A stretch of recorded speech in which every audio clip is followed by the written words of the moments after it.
लक्ष्य को पाने के लिए यदि हम तन मन और धन लगा देते हैं तो सच कहता हूँ दोस्तों, कुंडली के सितारे भी अपनी जगह बदल देते हैं। इतनी शक्ति होती है। प्यारे साथियों, नमस्कार। तो कैसे होंगे आप सभी? आशा करता हूँ आप सभी स्वस्थ मस्त ज़बरदस्त होंगे। चलिए आज की क्लास कल के आगे शुरू करते हैं। यह हमारी क्लास नदी से संबंधित होगी और जितने भी प्रीवियस ईयर में क्वेश्चन में आए होंगे सभी का अध्ययन करेंगे। चलिए शुरू करते हैं। सबसे पहला क्वेश्चन जो आज का है वो क्वेश्चन नंबर हमारा है, सबसे छोटी नदी कौन सी है?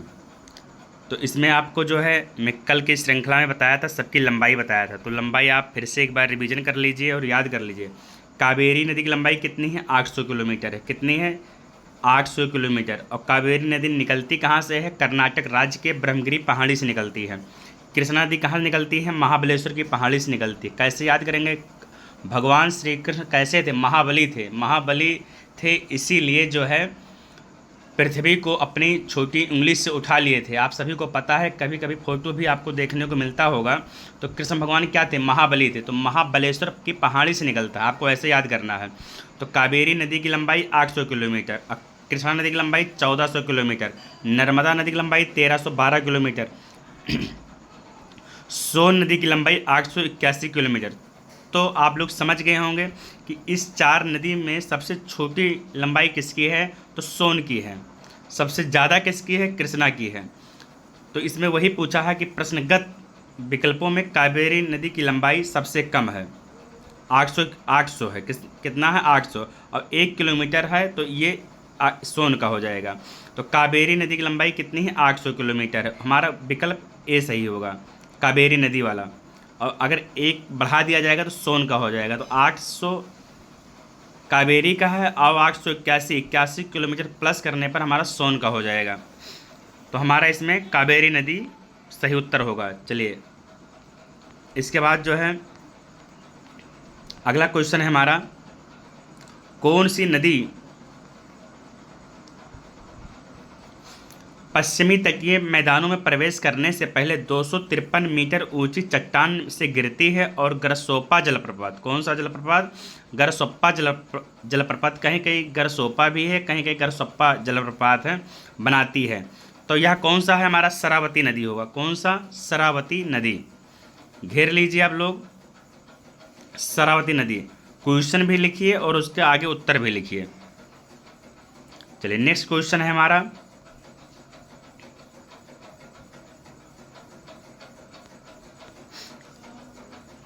दक्षिण भारत की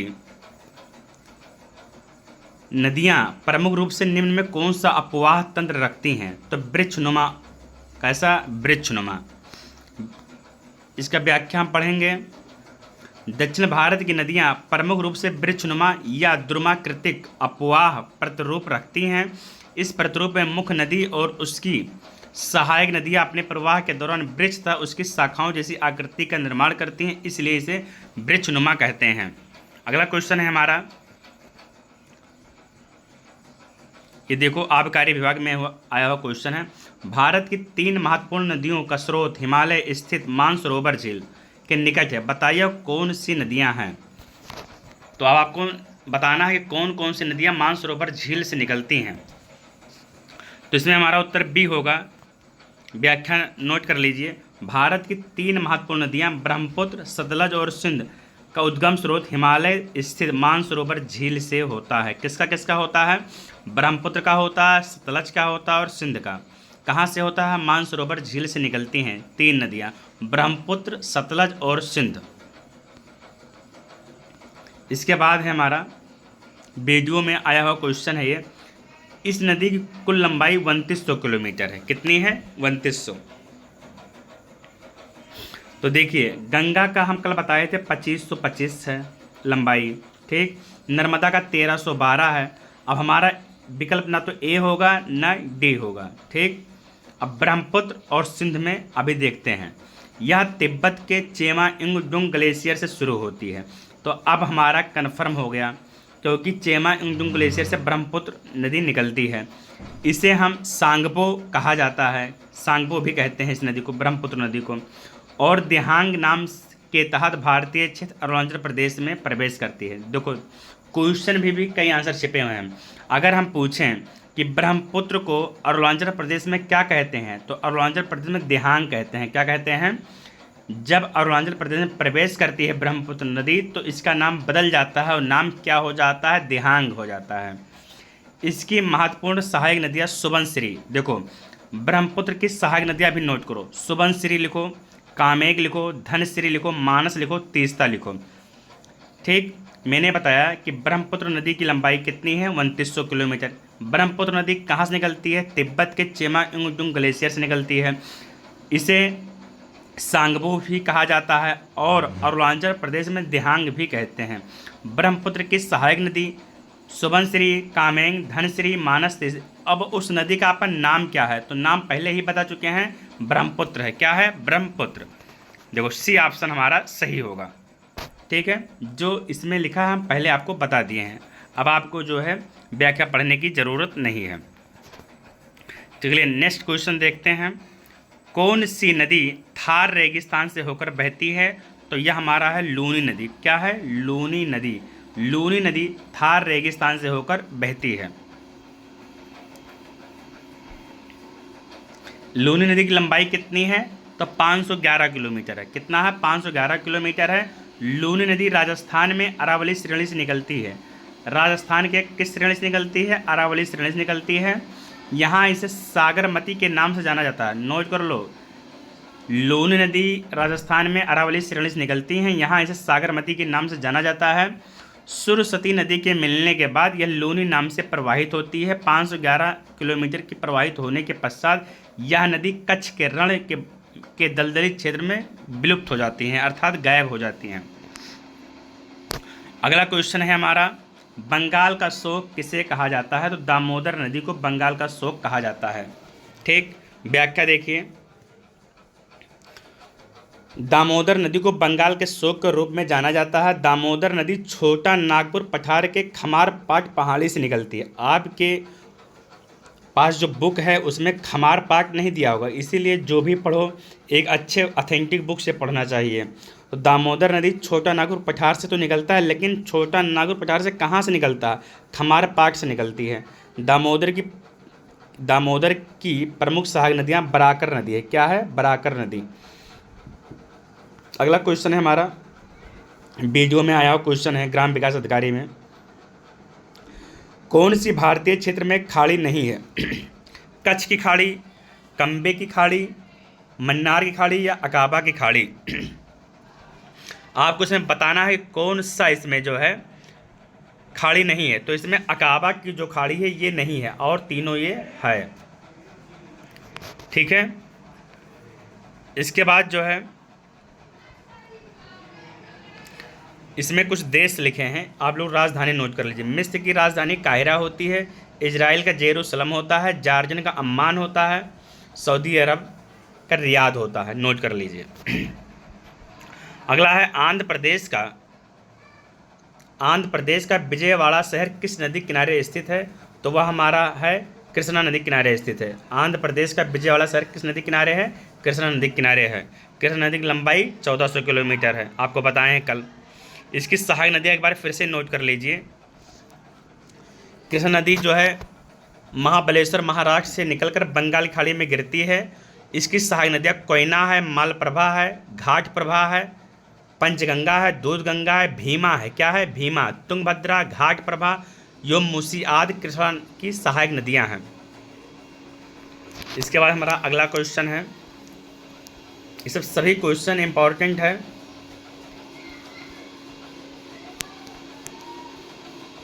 किस नदी को बिहार का शोक कहते हैं? अभी था बंगाल का शोक, अब है बिहार का शोक। तो बिहार का शोक कोसी नदी को कहते हैं। इसका विकल्प देखिए, कोसी नदी को बिहार का शोक कहा जाता है। यह नदी अपना मार्ग परिवर्तित करने तथा आकस्मिक बाढ़ लाने के लिए प्रसिद्ध है। अगला, श्रीनगर किस नदी के तट पर स्थित है?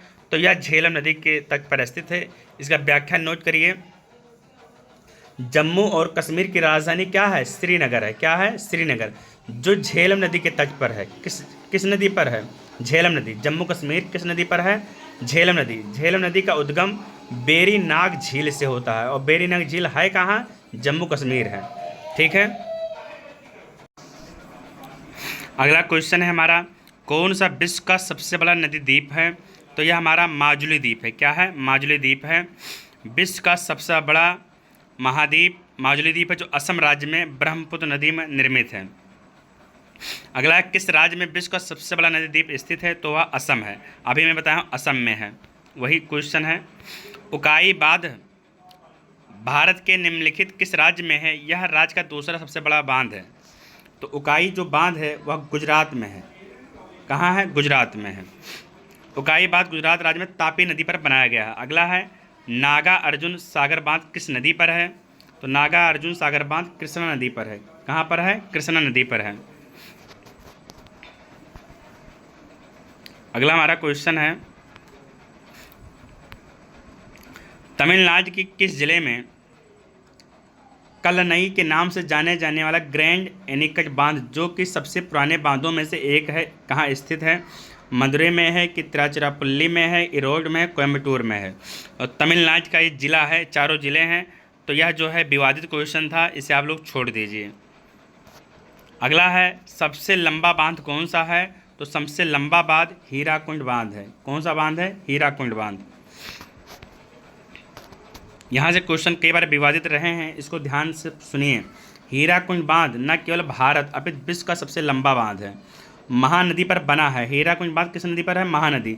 यह बांध उड़ीसा के संबलपुर जिले में स्थित है। इस बांध की लंबाई 4801 मीटर मुख्य बांध लंबाई है, जबकि बांध की कुल लंबाई 25.8 किलोमीटर है। तो आपको समझना है कि भारत में सबसे लंबा बांध कौन सा है? तो हीराकुंड बांध है। अगला है, गंडक सिंचाई परियोजना किन प्रदेशों का एक संयुक्त प्रयास है? तो उत्तर प्रदेश एवं बिहार, मतलब अपना प्रदेश और उस पर पड़ोसी राज्य बिहार। इसके बाद जो है, उत्तर प्रदेश राज्य में टिहरी बांध परियोजना किस देश के सहयोग से पूरी की गई थी? तो सोवियत रूस से। और रूस की राजधानी क्या है? मॉस्को है। अगला हमारा क्वेश्चन है,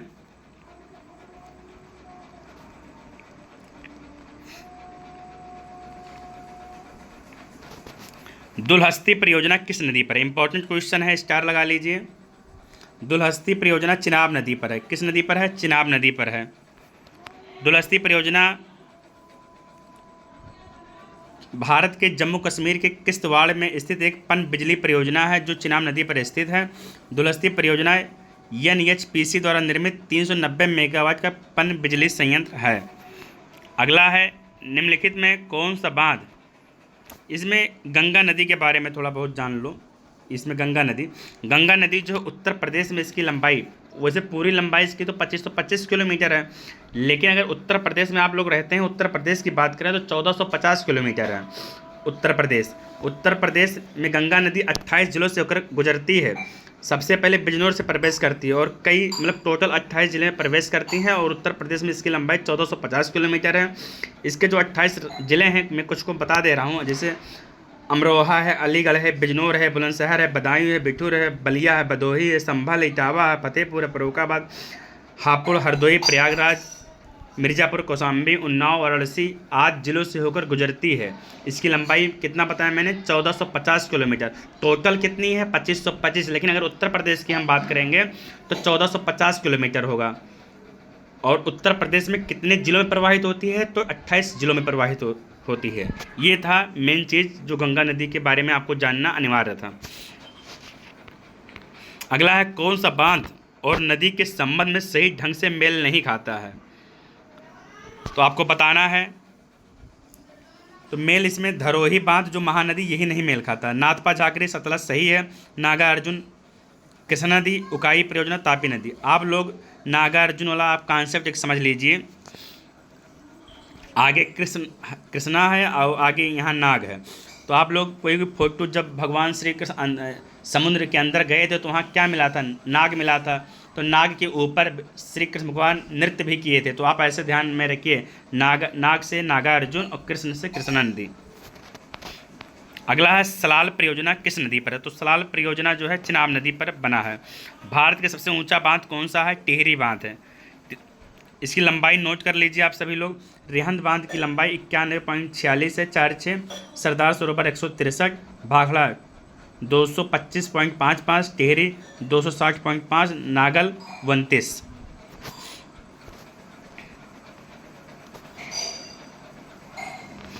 इसके बाद जो है हमारा 39 नंबर क्वेश्चन है, मिलान करना है। एक तरफ जो है बांध है और दूसरी तरफ नदी है, ठीक है। तो इसका सही मिलान इस प्रकार है, आप लोग ऐसे लिख लीजिए, एक तरफ बांध की हेडिंग बना लीजिए और एक तरफ नदी, और ऐसे आप लोग छाप लीजिए। तो गोविंद बल्लभ पंत सागर बांध रेहंद नदी पर है, परीक्षा बांध बेतवा नदी पर है, गोविंद सागर बांध शहजाद नदी पर है, जामनी बांध जामनी नदी पर है, ठीक। अगला है 40, आज का लास्ट क्वेश्चन, भाखड़ा बांध किस नदी पर बना हुआ है? तो सतलज नदी पर बना हुआ है। भाखड़ा बांध सतलज नदी पर बनाया गया है। यह बहुउद्देशीय परियोजना पंजाब, हरियाणा, राजस्थान राज्यों का संयुक्त उपक्रम है। उल्लेखनीय है कि इस परियोजना का कमांड क्षेत्र हिमाचल प्रदेश, पंजाब, हरियाणा, राजस्थान में विस्तारित है। भाखड़ा बांध के जलाशय को गोविंद सागर भी कहा जाता है। तो ये क्वेश्चन आज का हमारा था, जो बांध और नदी से कंबाइंड क्लास थी और इम्पॉर्टेंट है सभी बांध, क्योंकि कई किताबों में उल्टा सीधा रहता है। ये जो अथेंटिक बुक है, घटना चक्र एक अथेंटिक बुक है, इसमें कोई भी एरर नहीं रहता है अधिकांश। तो उम्मीद करते हैं कि सेशन आपको अच्छा लगा होगा, कमेंट करके ज़रूर बताइएगा। मिलते हैं कल इसी समय। जय हिंद, जय भारत।